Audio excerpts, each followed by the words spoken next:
Hey, welcome to the Marketing Stack podcast. In today's episode, I'm talking to Brenden Kumarasamy, and I apologize to Brenden for getting his last name butchered. Brenden has a very interesting way of looking at life and public speaking specifically, and obviously due to COVID, due to the pandemic in 2020, depending on when you're listening to it, well, everybody had to go online, and so he had to pivot. And so he tells some of that story through the podcast, and we share some very interesting tips on how to actually present yourself and some of the most important questions that you should ask yourself to actually make an impact or to get your message out to the world. So enjoy the episode, and without further ado, here is the interview with Brenden. Cool. So, Brenden, welcome to the show. Again, thanks for reaching out to me. You obviously contacted me to get on the podcast. So, to give you a little bit of context, and I'm probably sure that you're familiar with my channel, or what I'm doing is basically educating people on marketing and why marketing is important. And so, coming back to you is, why is marketing important to you? And then we can loop that back to who you are and what you're about. Yeah, absolutely, Burhan. And am I pronouncing your name correctly? Yeah, Burhan. go for it. Okay, just want to make sure. Awesome. Yeah, the way that I think about marketing is it is the way of sharing your ideas with the world. I think Seth Godin puts it in the best way. He says that marketing is a way to express your ideas in a way that more people can hear them and take action on them. Mm-hmm. It's a way to make a difference, it's a way to make a change. And I've always seen marketing in that way and how it affects my work. Cool.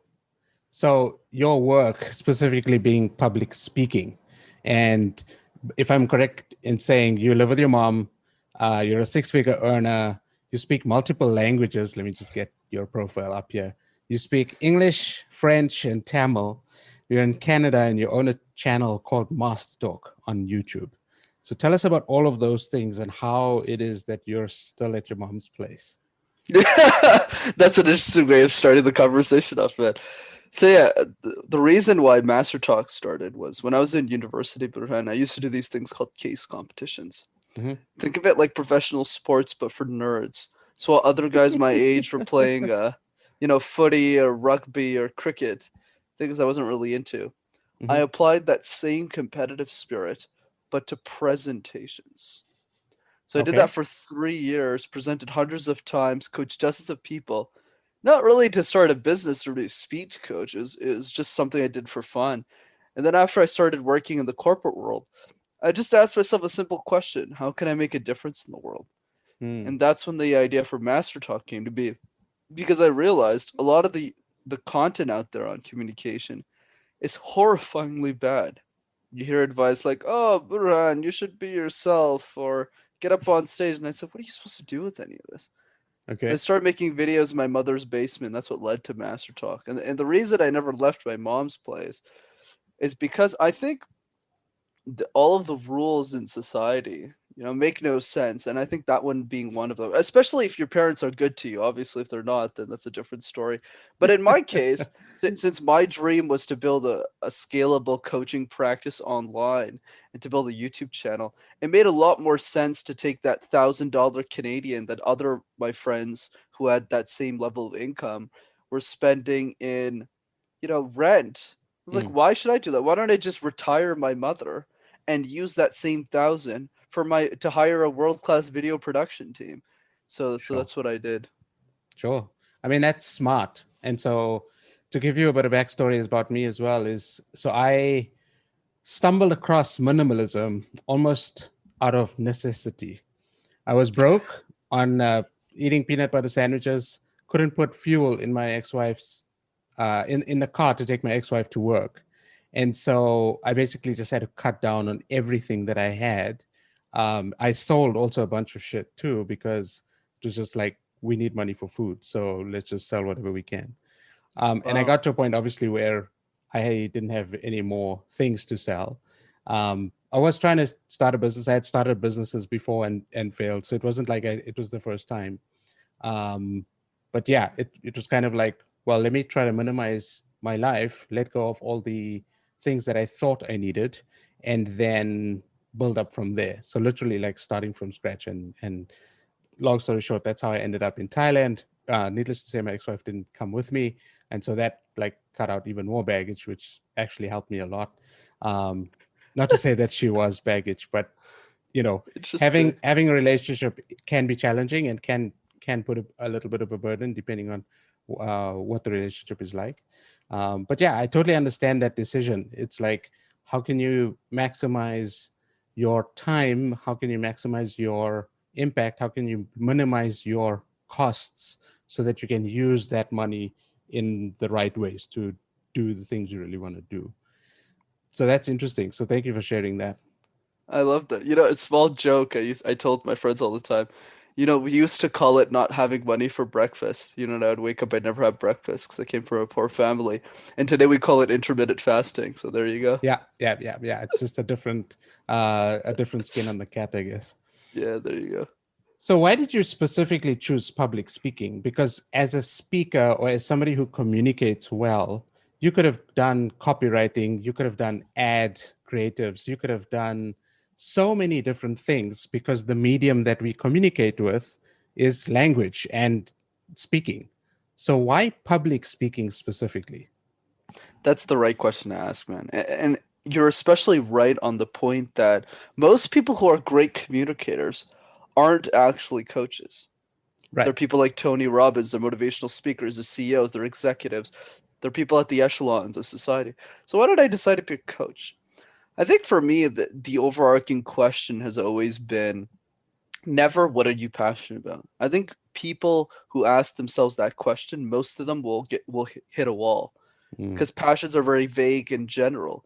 That's yeah. not true for the 5% of people who are listening, but understand you're in the 5%. The other 95 have no clue what their passion Right. is and don't have A- that And direction. they're actually passionate about many things. They just can't decide on one. There you go. That's another one, right? I completely agree with that point. So I think a better question to ask is what does the world need you most to do right now and why? Mm, So this is a question I've always asked myself my entire life. Maybe not in that order. Now I know how to verbalize it better, but it's the general idea of my life. So when I was 12 and I asked myself, what does the world need me most to do right now and why? The answer wasn't starting a YouTube channel on public right. It speaking. probably never is to anybody, Yeah, actually. right, to anybody, right? Maybe being a YouTuber in general. Actually, 10 years ago, nobody cared Yeah. about being a YouTuber. So Right. so back then it was no, get money. Like get a corporate Right. Get a job, job. Yeah. right? That's what the key is. My mom's making minimum wage. Let me figure this out. So I studied really hard. I was really good at mathematics. So I wanted to get a job at one of the big four accounting firms. When I started, I thought Price Waterhouse Coopers, for those who know the company, I thought it was a water bottling company. That's how lost I was. But Right. anyways, I got a job there, and then after I said, okay, what does the world need me most to do right now and why? I realized in business school that I fell in love with case competitions, that weird thing I was talking about earlier, where you're Hmm. essentially presenting to executives for fun. It's like a sport people do Hmm. around. And there's a team from Thailand, Thammasat University, that I'm good friends with. That is a huge case competition school, Hmm. right? So anyways, the point is, so I was like, okay, I want to get a job in consulting now. Yeah, at Hmm. McKinsey or IBM. So I start doing all these case competitions, and then after I get the job, and then I ask myself, what does the world need me most to do and why? And I realize in that moment, through a random series of events, that I'm the youngest professional speech coach in the world, and nobody was making good content for free for people to learn from. Hmm. So that's when it clicked for MasterTalk. But that's the point. Decisions are more important than passions. If I Right. never made the decision to be an accountant or to be a technology consultant or to do case competitions, Right. I never would have had even the expertise to do MasterTalk. Well, it's interesting you say that because in marketing, or what I've learned from marketing and what I discovered through marketing, is that there's never one thesis, there's never one outcome. It's always multiple things that we're testing to try to find multiple outcomes. And so there's never really failure. It's always just a lesson in what's next. What do we need to improve on? And so I'm pretty sure you're going to say the same thing. You're shaking your head already, but in speaking, it's like, okay, you present something, you create a presentation or a talk, and it doesn't quite land the way you want to. And so the next time you do the talk, you tweak some things. Maybe you take a story out, maybe you add a story in, maybe you make it longer, maybe you make it shorter, whatever the thing is, but you change it in some way and test it again. Is that correct? I completely agree. Right, you'll never get that speech on the first try in the same way that in marketing, you have to test different channels to see what sticks. And the only way Mhm. to know is to test all of them, right? A little bit. Right. And then same thing with me, you with presentations. You want to pick one topic you want to present that you care about, but then you want to try different tools to figure out what sticks and what lands based on who you are as a speaker and the audiences you generally speak to. Mm. So you said something interesting about, you said, pick the thing that you want to make an impact on in the world. And I know I've changed the wording there a little bit, but you said the world, right? And so a lot of people, in my opinion, don't think of the world immediately. It's kind of like, oh, well, how can I just make $20 today? Or how can I just make $1,000 this month? And so, when you think of that number, it's, you don't need the world, right? They're just trying to do what they can. And so that leads me to believe that your vision is a lot bigger than the audience on my podcast or the other podcasts that you've been on. You're on a certain mission. So talk to me about that. Right. So the first thing I want to comment on that I loved is this idea that I think it's great that if you want to make $1,000, I started there. Of course. Yeah, Well, we all I didn't. start there. Right. By the way, yeah, I just want to emphasize that for people. Like in the sense Sure. of, I think the key to focusing on the world is first to win yourself. Like go get your food on the table, right? Right. So same thing with me. I thought I was going to be an executive at a company. Right, Mm. that's what I want to. It's like what most Indian families do. People who grow up in those environments. It's like, what else? What entrepreneurship? Yeah, It's that for wasn't even a losers. word. What? It's sort of like, why would I do that? If you get a Right. job at McKinsey or IBM, all these big companies, why would you want to be? Why would you want to risk Right. entrepreneurship? So that was my thinking, but Mm-hmm. that was before I had the idea for Master Talk. Right, I didn't really see myself starting a business at all until that Mm-hmm. idea came, and I said, "Oh no, I can execute this." So I think what happens in people's life is for those who end up getting there, the very lucky few, I guess, is you transition from surviving Yep. to thriving. So you prioritize income at the beginning of your life, like I did, and then you only care about legacy when all of your basic needs are met. It's just for Sure. me that transition got just ramped up very quickly. Mm-hmm. Right. I think I was already making a pretty good living when I was 21 or 22. So I said, what am I going to do? Just die and just make this live? I was like, no. Oh, then the purpose starts. So Right. so I think for me, what helped me a lot, and this is the habit I recommend people do, is ask yourself one hard question about life every single day. Mm. Because I think too many people are absorbing information and not enough time reflecting. And I'm happy to give a couple of examples of questions. Questions Sure. like, what are you pretending not to know? If you Mm. had all the money in the world, how would you spend your time? If you died tomorrow, what would your funeral speech say about you? Right. If you were God, what would you do first and why? And what is the truth that you believe in that most people disagree with you on?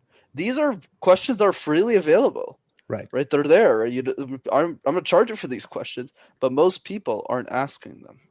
Well, there's that. Maybe they don't know what the question should be or how, like now they know, right? So if they're listening, you write those down and go through the exercise. I think one of the things, and this is true for myself, is you hear people speaking about like doing these exercises, like you just have these 5 questions, but then answering them is fuck difficult, right? It's 100%. hard. And so now, you're sitting down, maybe you're on the toilet, or maybe you're eating your pizza, or you're in front of the TV, or you're waiting for something to happen. Maybe you're on the train. And so now this thought comes to your mind and says, oh, Brenden said this on this podcast. I have this note written down on my phone. Let me tackle it. But then you get distracted and then you never go back, or you write 1 or 2 words and then it's kind of forgotten.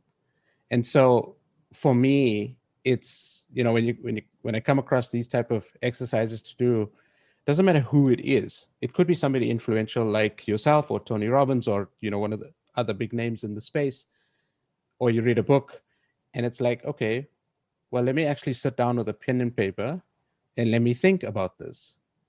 And if it takes an hour, 15 minutes, like I don't have this concept of time. Well, we need to be on time to meetings and stuff, but I freed myself up in the sense that I can pretty much do whatever the hell I want to, whenever I want to, right? So I've built my life around that, where I've optimized my time so that I have the time to reflect on these things.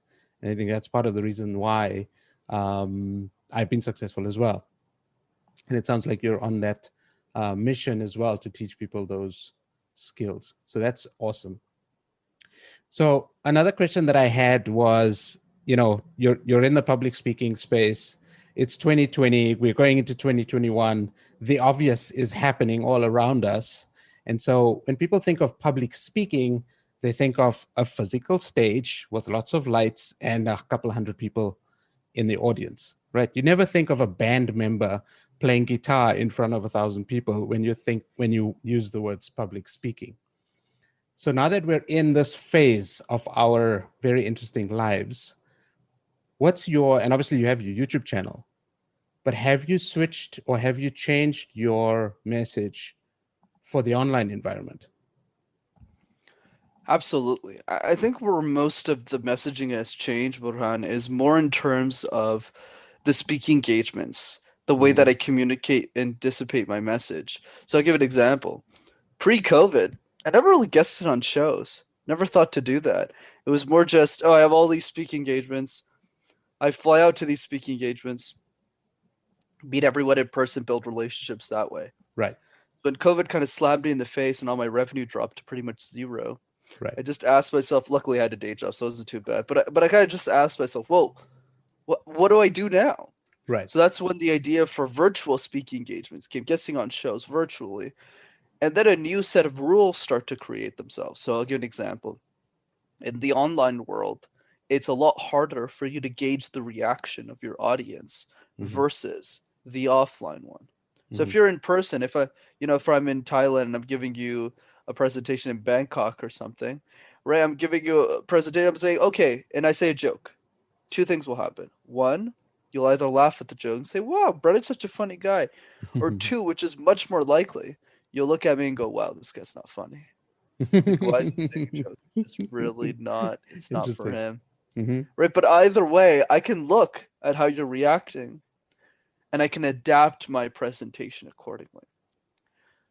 But in the online world, when everyone's on a Zoom call and everyone's cameras are off, Mm. or you're on a webinar and you don't see anybody, you don't have that luxury, which means the same joke that you said, you need to say it and assume it's funny. Right. And that's a very different dynamic. That's So dangerous that's sometimes. it could be, yeah. That's why the trick to online is you want to practice, like, ideally if you brought a presentation, you can keep doing over and over again. But anyways, the idea that I really want to push people to think about is there's a couple of things you can do in this new world. The first one is always keep your eyes on the camera lens. Mm-hmm. I know it's very weird because your intuition is to always look at the person's Person, face, yeah, but it which is doesn't what give. I'm doing right now. Yeah, it's very it's very odd. So the trick is, unless you got expensive equipment like Burhan, what you want to do is you want to put a picture of somebody that you love or a favorite Mm. food next to the camera lens. You can always look at the lens at all times. So I've trained myself to do that. Mm-hmm. And then another thing is just always assume good intention from your audience. It's Right. not easy to do, not Mm-hmm. easy to do it overnight, but it'll over time happen. So Right. that means as you talk to your audience more and more, you start to realize that they're really good people. And then Yeah. once you realize they're good people, then your belief system of them will change. Right. Well, it's interesting you say that because like you mentioned, being on video, right? So my rule of business, or like to give you again a little bit of a story. So I've only met one of the 110 clients that I've worked with in the last Wow. 6 years in person. Okay, so 99 odd percent is all through Zoom calls or Skype calls. And I have one rule is you always use your camera. If there's no camera, we move the meeting. So the reason for that is to have that reaction, is to see the response, right? And so the other thing that there is depending on whether the person is set up or not, like you've got a wall behind you, you're in your mom's house somewhere, probably, right Basement. now. Yeah, you got it. So, there's a lot that you can tell about a person by their hair, their, even just what's in view, just from my experience, which helps, a lot with sales calls, especially. So, there is a transition, provided you can set the boundaries, you can still sort of have a similar thing. Now, the group thing is completely different because now you don't have that crowd effect of everybody clapping or laughing or crying or throwing tomatoes at you. But it's possible to do. The other thing I wanted to ask you is, because I've heard people say this, people who do big presentations like Russell Brunson and Tony Robbins and these guys, they're doing massive Zoom calls with like 3, 4, 5, 10, 20,000 people on the call, where they've got these huge monitors and they can see everybody's faces. They set themselves up with this lots of equipment so that they can try to create that crowd effect. One, because they're used to the crowd effect and they need that for their own sort of presentation style, but also because they want to see the faces, right? Obviously. So they say that the online presentation style is a little different, purely because of the media that's involved. And you can tell me, but the physical space of having somebody in a room, the chances of somebody walking out on you is less, because now the embarrassment of standing up and leaving the room, they're fighting their own internal beliefs or their own drama in their head of whether they should be there or not. With an online environment, they can switch off and leave at any time. They don't give a damn. And they're probably never going to see you again. Whether you recognize them on the email list or not is not a thing. So what can you say about that? Like, what can the audience take from that, and how can we make things so that we can't like go back to, I mean, you can't replicate it 100%, but what advice can you give to that? No, that's a great observation. I completely agree with you. But it's probably something I should add to my videos because it's true. But I think the way that I would add to that is this idea that you're right. In many cases, it's the friction involved in online presentations is a lot slow. It's a lot lower. Somebody could just leave at any time. So how do you as the speaker still deliver an exceptional presentation? It's going to depend on who you are. So let's say you're a business owner who's always presenting the same presentation all the time. Then you have a big advantage in the online world because you're so confident. So many people have told you that the presentation is good that even if half of the people switch off, you know it's good internally. Mm-hmm. But the worst thing you can do in online, but sometimes you're forced to, is presenting something brand new you've never tried before. Right. Because when you do that and you present, you don't have that same confidence. So if you see people start switching off their cameras, you start going, oh no, my presentation must be really bad. Like I've been in online rooms where I see a lot of people turn off their cameras, Sure. right? So it looks like I'm really bad as a speaker, but I know it's a good presentation because I've literally done it hundreds of times. And then you find that out at the end when you get a bunch of great feedback. They go, "Wow, Brenden, we loved it. I just went to go Right. pick up my kid, and like, no, but I came right back. Like you just don't know, Yeah. right?" So I think that's the message I have for people is that the secret of public speaking, even if you're at work and your presentations change all the time, is to pick one topic, master that topic, and then start presenting it so many times that you become a master at communication. And for you, Mm-hmm. that's simple, Burhan, is make a presentation on your own podcast. Yeah. 100%. So with the transition to online and promoting your YouTube channel, there's obviously your YouTube channel is content, right? So you're using YouTube as an attractive mechanism, but also as an education, right? It's a source of education for people in your space, people who want to know about public speaking. And so these skills that you've learned through public speaking are probably helping you, right? So translate for me the physical public speaking gigs that you would normally get to creating content. Absolutely. So the way that I think about it, man, is communication is a multiplier effect. Mm-hmm. And that's what's great about it. It's hard to start, but once you start getting the momentum going, you ramp up really quickly. And what I mean by that is as you get better in one vertical of communication, you start to get better at all of them.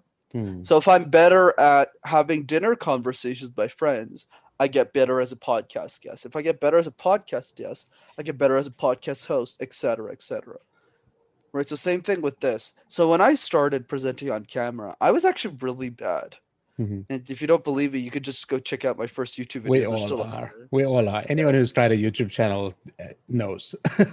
Right. And it was super embarrassing for me because when I started, I already had like 400 presentations under my belt. So I had a lot of experience going into it. And I saw my first video, I just went, I'm not posting this.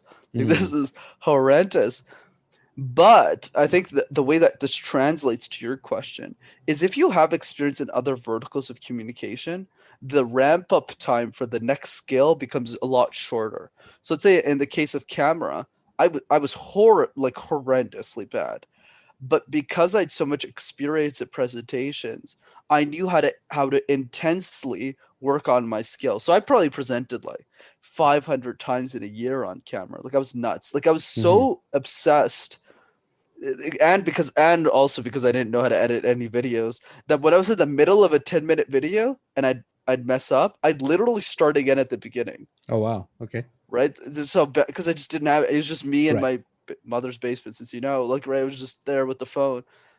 But because I'd practiced so many times, it forced me to do each video like 10 times. So Right. after a year, I just became really good on camera, and then I went professional. So that's my advice to people is start to get better at verticals of communication that you think could drive the most incentive for you to master communication, Mhm. and selfishly, and then go on to the other verticals. Mm. I would say, like, further to that is just start. Just record something and throw it up, because Yeah.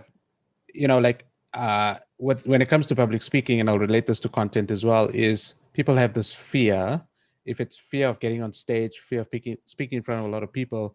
So you mentioned the word world earlier, and so when people think, oh, I'm going to post something online, they never think, oh, they're just posting it to a one person. They're thinking of the world, and so that automatically stops them because they're stuck. They're afraid. They're afraid of the trolls. So, what advice can you give to that? To get on the stage, get in front of the camera, just hit record. What's the advice there? Yeah, for me, the advice is understand that the message should matter more than the fear.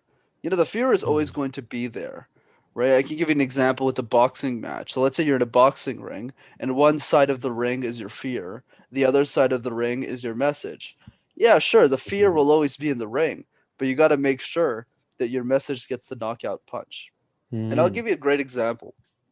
Brene Brown is one of the top speakers in the world. I love her. She's an ex Yeah, she's great, me too. And she's an expert in vulnerability. But she's very public about the Mm, fact that in her first TED talk, she mentions it. She goes, "Yeah, I don't really like public speaking." right. The question we need to ask ourselves is not why is she scared, because she's obviously doesn't like to be there, so she should be scared. But why does she do it anyways? Right. Because Brene realized, like many of us, that the single mother who has 7 kids doesn't have time to read every single annotation in a research paper, doesn't have time to read her Mm, 700-page book. It's less than 700, but I'm just exaggerating for the sake of the conversation. sure. But the point is, Brene has to make a choice. And that choice is, do I want people to consume my information only through books or research papers? Or do I take that extra 30 minutes of my life, those extra couple of hours, to fly out to an event, present this 15-20 minute video with the hope that this free video will impact somebody in the world who Right. can't afford her, who doesn't have time to go through her books. Hmm. She made her choice in the same way I made mine. Right? I started MasterTalk when I was 22 years old, and I started coaching C-suite executives when I was 23. Who the hell am I to do any of Right. this? Right? I'm just some kid in my mother's basement.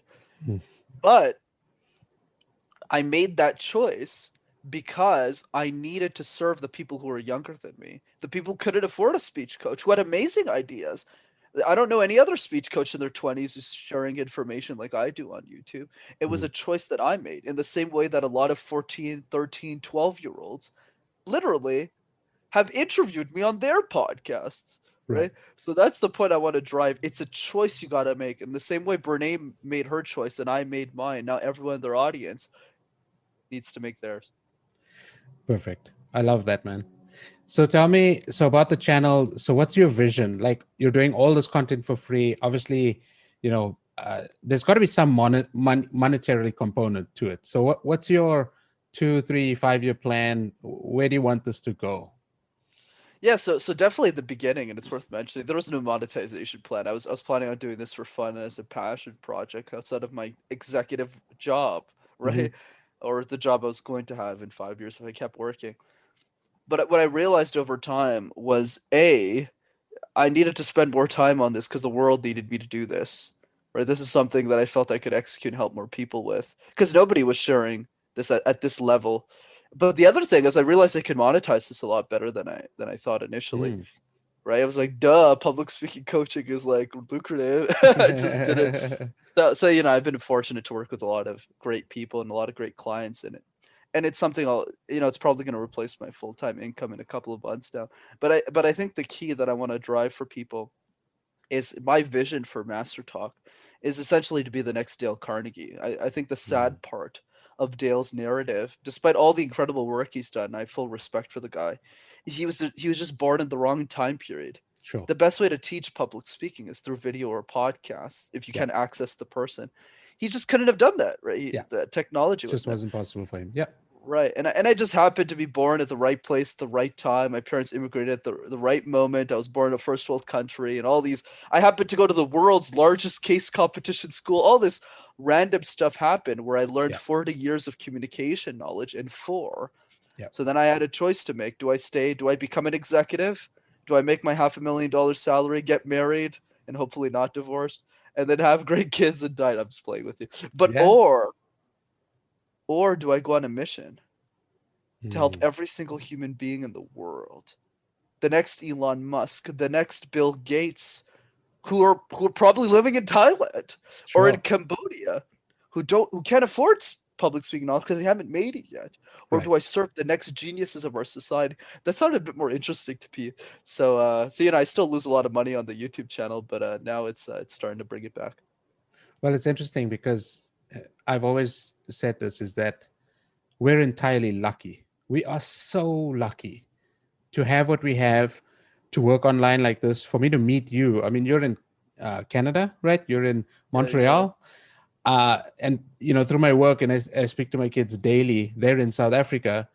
And I say to them, well, I have friends pretty much all around the world. Like, there's a couple cities that I can go to and meet multiple friends.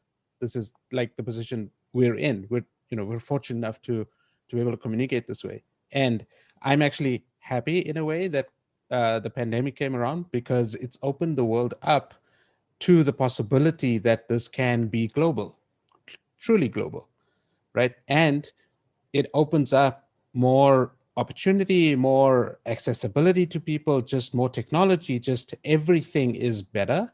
Obviously, apart from the virus, like, we want that to buzz off, but like, in terms of accelerating and sort of the development of the world, I think it's like really cool, like the stuff that we've seen this year.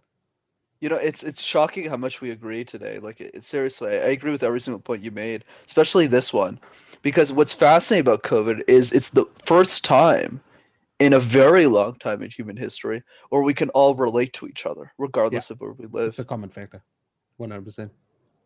So where can people find you? Obviously, Master Talk on YouTube, but is there any other way that you'd like people to get in touch in case they want to reach out, ask more questions, get more personal? That's definitely the best way. You're absolutely on the nail with that one, Burhan. So feel free to just check out the YouTube channel. All my contact information is there, and I hope you learn a lot more about public speaking on the channel. Cool. So Brendan's links will be below the podcast or in the description in the episode. So thank you so much for listening to the episode. If you're listening to this on Apple or Spotify or wherever it is that you're listening, consider subscribing and leaving a review. I really appreciate that. It helps the podcast a lot, the podcast gods anyway. And so I hope you enjoyed the episode, and I look forward to presenting and doing another one with future guests soon. Thank you so much. Bye bye for now.